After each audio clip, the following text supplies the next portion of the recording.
नमस्कार,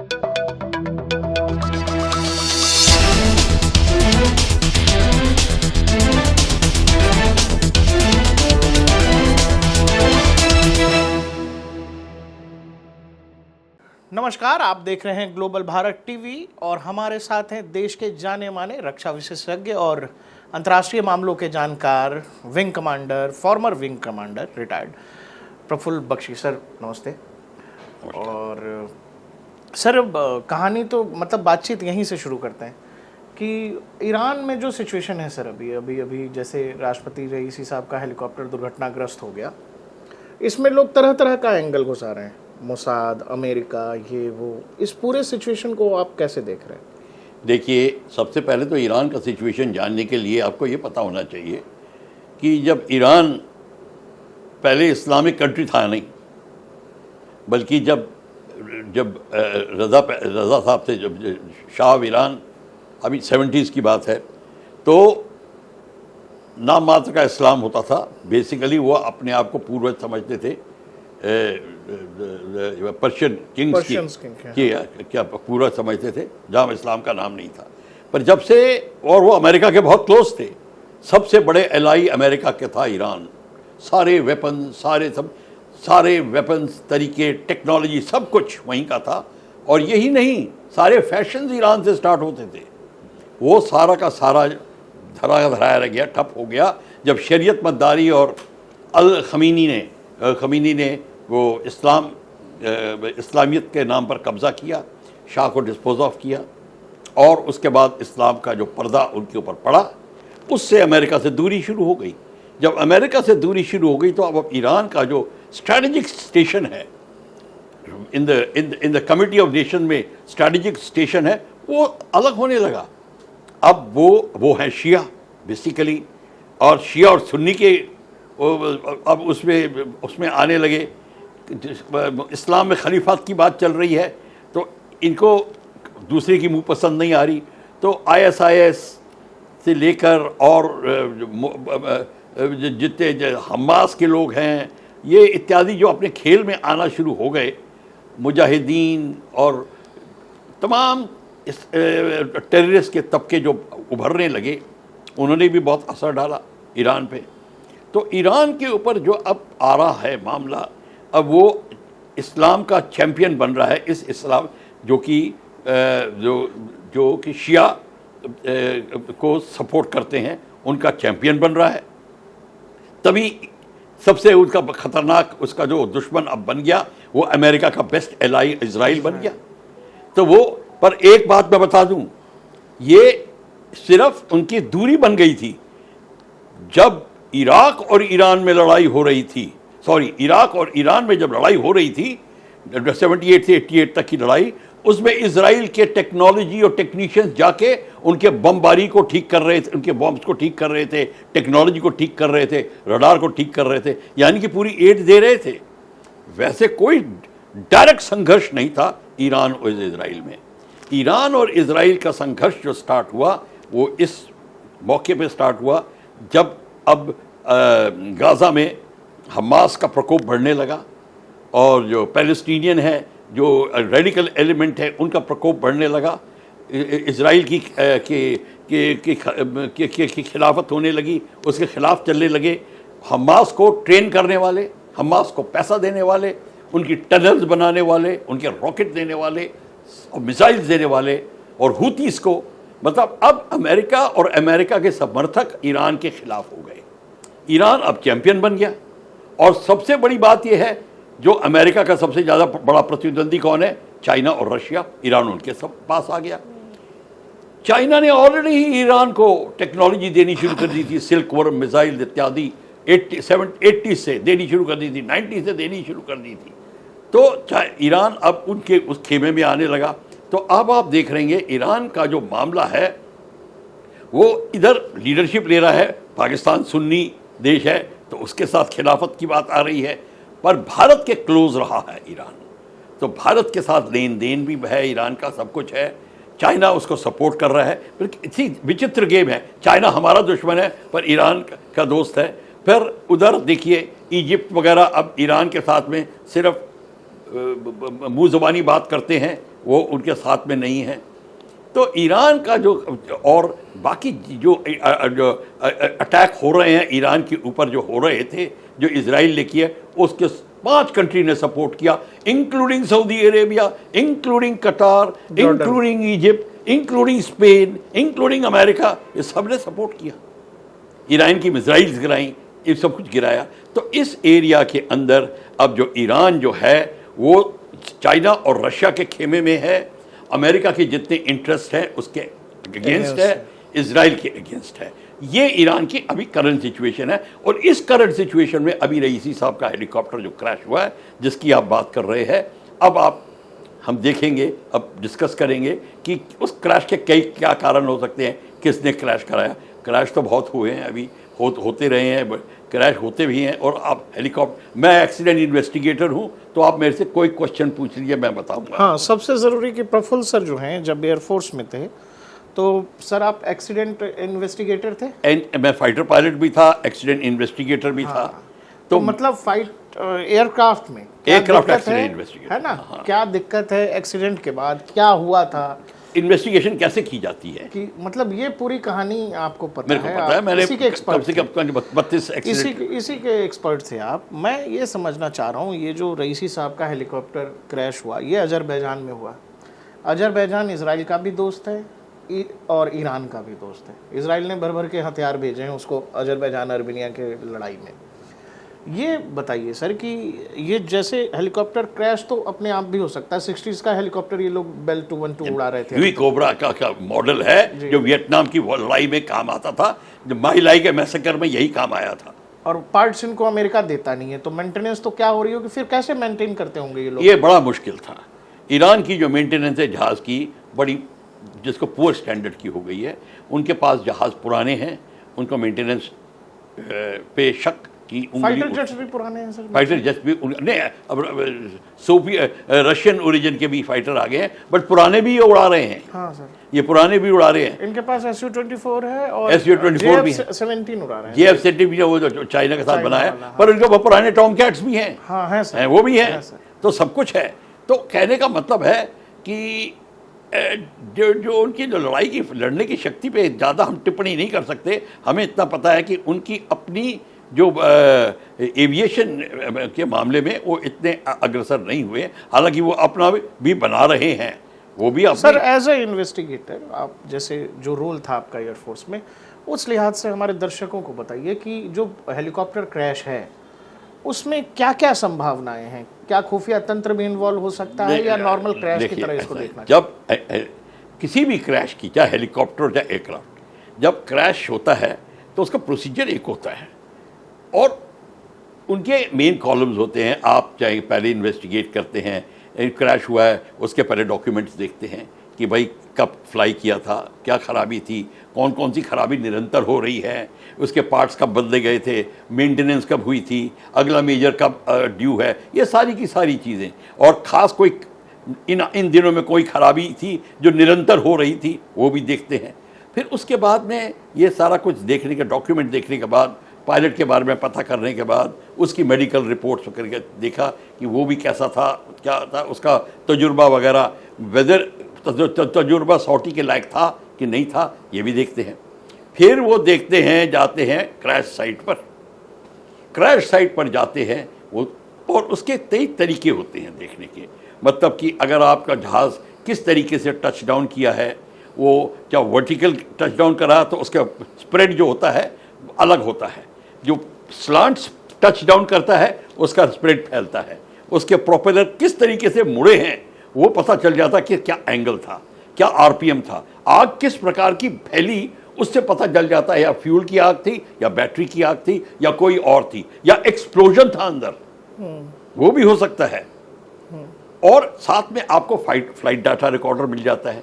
तो flight data recorder से आप कोरिलेट करते हैं कि इसकी स्पीड इस टाइम ऐसी थी, एंगल ऐसा था, ये जहाज या पहाड़ी से टकराया या पेड़ से टकराया या पावर लॉस हो गई थी। फिर उसका जो कॉकपिट वॉइस रिकॉर्डर से पता चल जाता है कि पायलट क्या कह रहा था उस समय, कि उनकी आपस की कन्वर्सेशन क्या थी, को पायलट और पायलट वो आपस में क्या बोल रहे थे, कौन सी इमरजेंसी थी, क्या फायर की थी, क्या हाइड्रोलिक की थी, क्या इलेक्ट्रिकल इमरजेंसी थी या बैड वेदर के कारण हुआ, ये सारा का सारा जो है पता चल जाता है। और फिर जब जो पार्ट्स होते हैं जो फैले होते हैं उनको वो एकत्र करके वो उसको लगाने की कोशिश करते हैं, फिर पता चलता है कि किधर कहाँ प्रॉब्लम आई। पता चल जाता है कि इलेक्ट्रिकल प्रॉब्लम थी या तारें लूज थी या पुराने तारे वाइब्रेशन के कारण कई बोइंग 737 वगैरह में, जैसे पटना क्रैश हुआ था, मैं टेलीविज़न पे गया था, उस क्रैश में मिनिस्टर आके कहते हैं 1 घंटे के अंदर क्रैश के बाद, वो पटना क्रैश हुआ था जो 97-98 में ही हुआ था, वो पायलट की गलती है। मैं गया, मैंने कहा किसको भगवान भी नहीं कह सकता पायलट की गलती है जब तक वो इन्वेस्टिगेट ना करे, पूरी इन्वेस्टिगेशन करो। तो इतना हंगामा हो गया कि लोग ये कहने लगे इसको बुलाओ मत टेलीविज़न पे। क्यों? कि ये ऐसी बात बोल रहा है क्योंकि फ्लीट ग्राउंड हो जाएगी, और फ्लीट ग्राउंड हो गई। तो ये सारी की सारी जो बात है, ये मैं आपको इसलिए बता रहा हूँ, ये इतनी संगीन बात बन जाती है। तो अभी इस हेलीकॉप्टर क्रैश को भी अब पूरा का पूरा देखेंगे, और सैबोटाज का जो एंगल है अब उसको आप चेक करिए। कौन इनको मरवाने की कोशिश करेगा, किस लिए, क्या इजराइल इंटरेस्टेड है, क्यों नहीं इंटरेस्टेड होगा है? लेकिन आज तक तो मोसाद ने कभी किसी राष्ट्राध्यक्ष को तो निशाना नहीं बनाना सर। आप ये बात मत सोचिए कि राष्ट्र अध्यक्ष को नहीं मारा, मोसाद ने आदमी को निशाना बनाया है, एयरक्राफ्ट को निशाना बनाया है, उसमें राष्ट्र अध्यक्ष हो या ना हो वो तो चांस की बात है। तो ये बात मत चलिए कि मोसाद ये नहीं करता। कोई मोसाद ने आपको लिख के दिया कि आपको लिख के दिया कि मैं, जैसे जो हिस्ट्री है, नहीं हिस्ट्री से मत जाइए आप ऐसे। वो there is always a first time. तो हो सकता है, मैं ये नहीं कह रहा कि हुआ है, मैं कहता हो भी सकता है, या मोसाद ही ना हो, का उनका इंटरनल मामला है, ईरान के इंटरनल पॉलिटिक्स है। ये खुशियां क्यों मनाई जा रही हैं? खामनेई के बाद नंबर 2 थे सर, खामनेई के बाद यही बैठने वाले। अरे खुशियां क्यों मना रहे हैं, पटाखे क्यों फूट रहे हैं? इसलिए कि लोग चाहते थे कि ये जाएं। कौन चाहता था? जो औरतों पे अत्याचार वगैरह, उनके ऊपर पाबंदियां वगैरह के कारण ये बड़े जो थे, क्या कहते हैं, इनको बुचर ऑफ तेहरान भी कहा जाता है। Butcher of Tehran. और बुचर ऑफ तेहरान, अब बताइए मैं क्या शब्द इस्तेमाल करूं? बट बड़ा टेरराइज कर रखा था लोगों सर 90s में इन्होंने, मतलब जब जज थे ये, तो वहाँ पर एक डेथ कमेटी हुआ करती थी। डेथ कमेटी यही काम करती थी कि मतलब देश में जो लोग स्वतंत्रता की, अभिव्यक्ति की, आज़ादी की बात करें या जो उदारवाद की बात करें, तो उनको ये कमेटी जो है एग्जीक्यूट करती थी, पब्लिक एग्जीक्यूशन। आप बताइए, तो ऐसे बंदे के जाने के बाद तो आप तो फिर घी के दिए ही जलाएंगे, तो वही हो रहा है।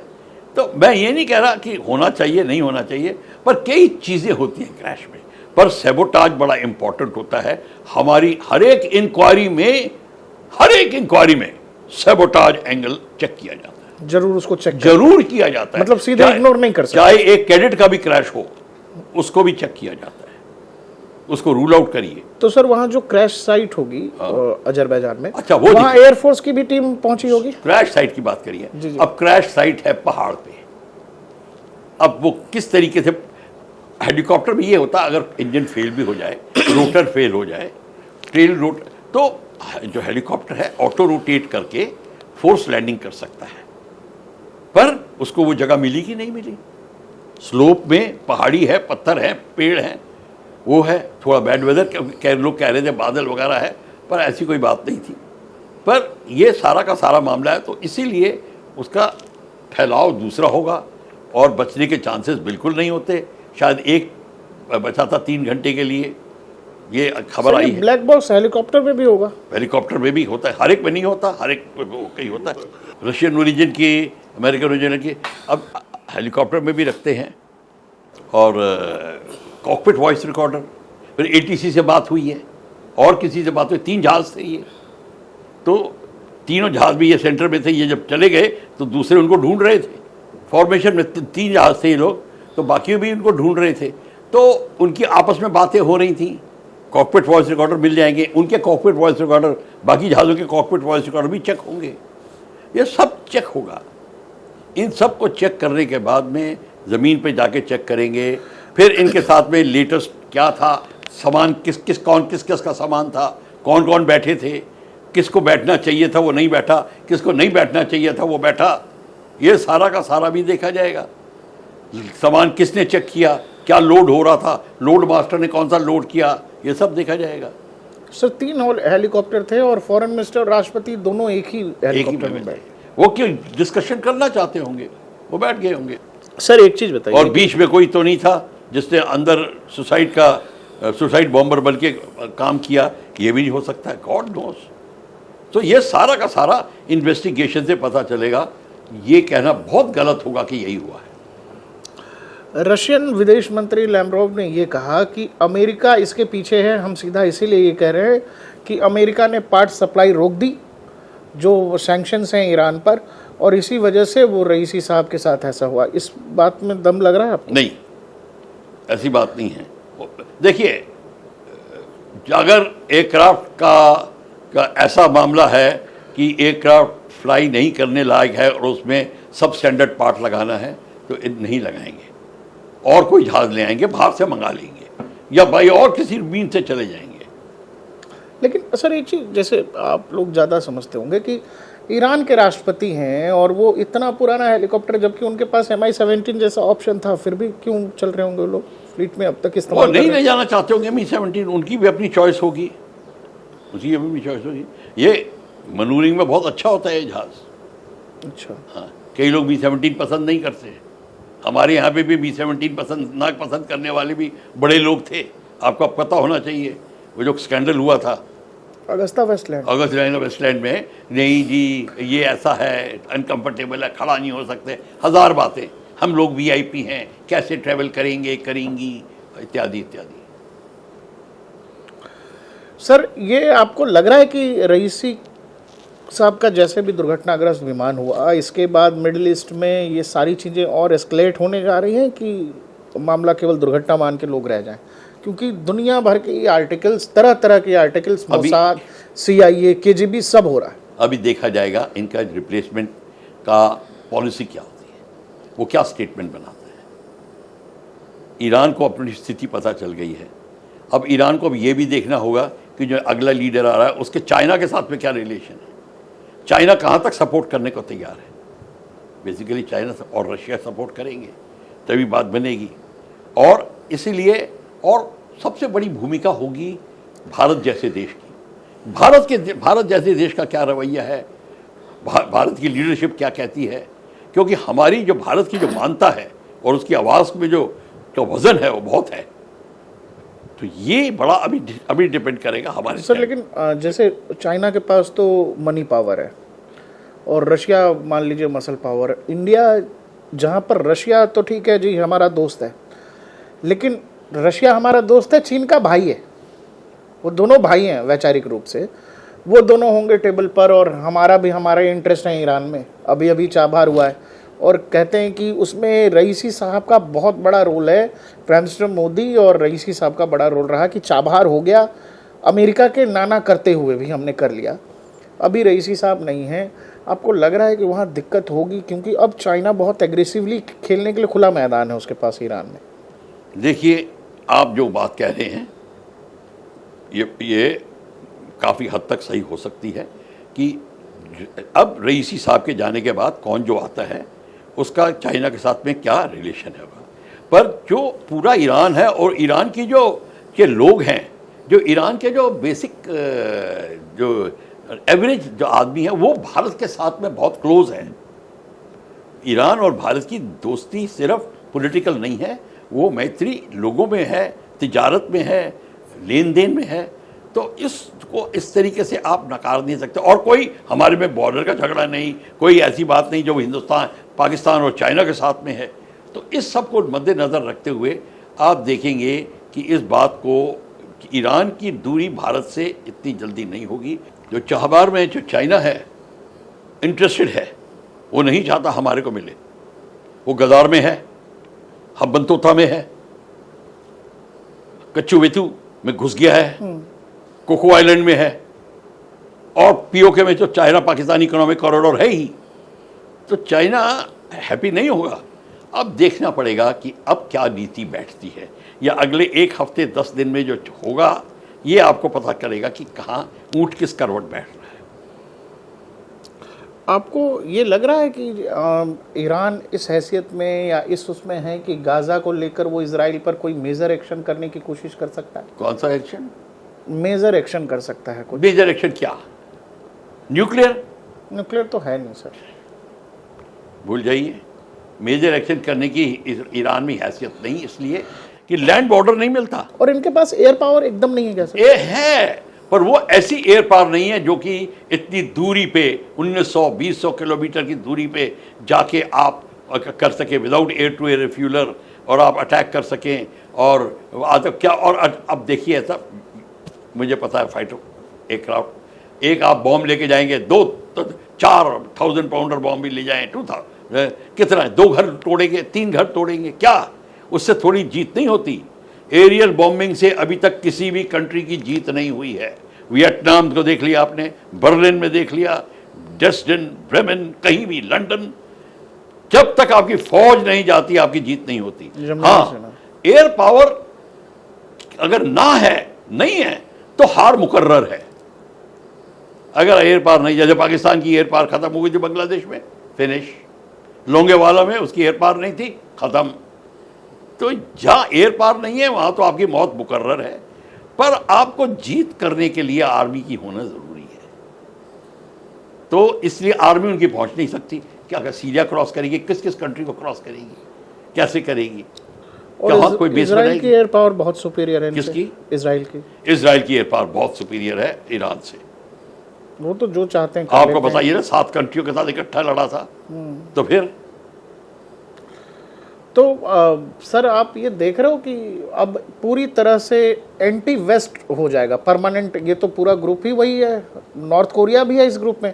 देखिए, China, north Korea, Iran, Pakistan, Turkey, इधर पाकिस्तान को भी मान रहे हैं आप इसमें? हो बिल्कुल, क्योंकि चाइना है तो पाकिस्तान वो अपनी ऐसी गेम खेलेगा कि वो भी दिखाएगा, टर्की भी दिखाएगा, टर्की इधर की भी बात करेगा, उधर की भी बात करेगा, पर टर्की यहाँ पे भी लीडरशिप लेने की कोशिश करेगा।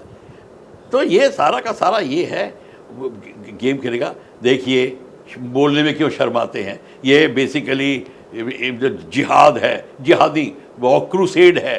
जो क्रूसेड क्रिश्चियनिटी और इस्लाम में था, जो जूडाइज्म में और इस्लाम में है, वो क्रूसेड चल रहा है। तो इनको लेकिन सऊदी और जब वो खत्म हो जाता है तो शिया सुन्नी आ जाएगा। तो सऊदीज तो मानते ही नहीं है ईरान को। सऊदीज कहाँ? देखिए, मानते या ना मानते का दूसरी बात है, पर नहीं, सऊदी ईरान को ना माने, इजराइल को तो मानने लग गए हैं। इजराइल को तो मान रहे हैं, इजराइल को तो मदद करे। सऊदी ने मदद की थी वो मिसाइल अटैक में, जॉर्डन ने भी की थी। अब आप बताइए, तो किसने नहीं करी? तो इस समय खेल ये है कि अब इस पोलराइजेशन में भी इस्लाम जो है थोड़ा डाइल्यूट पड़ रहा है। सर, पूरे मिडिल ईस्ट में समझ नहीं आता कौन किसके साथ, कौन किसके खिलाफ। पर नहीं, आप सीधी बात बताइए, क्रिश्चियन कंट्री में कोई प्रॉब्लम नहीं आ रही, सिर्फ रशिया को छोड़ के। हाँ, सिर्फ रशिया को छोड़ के, एक रशिया, फिर रशिया को छोड़ के, और वो भी सिर्फ यूक्रेन को लेके है। इंटरनल वो उसको अपना इंटरनल मामला बोलता है। उसका तो वैसे भी जो रहा अमेरिका से ही रहा हमेशा। तो उसका अमेरिका से है, क्योंकि अमेरिका ही उसका प्रतिद्वंदी है। सेकेंड वर्ल्ड वॉर के बाद उसका प्रतिद्वंदी बना, क्योंकि सेकेंड वर्ल्ड वॉर में जीत किसकी हुई थी? रशिया की। तो जीता हुआ वॉर हारे लोग। कैसे क्यों जीत हुई थी रशिया की?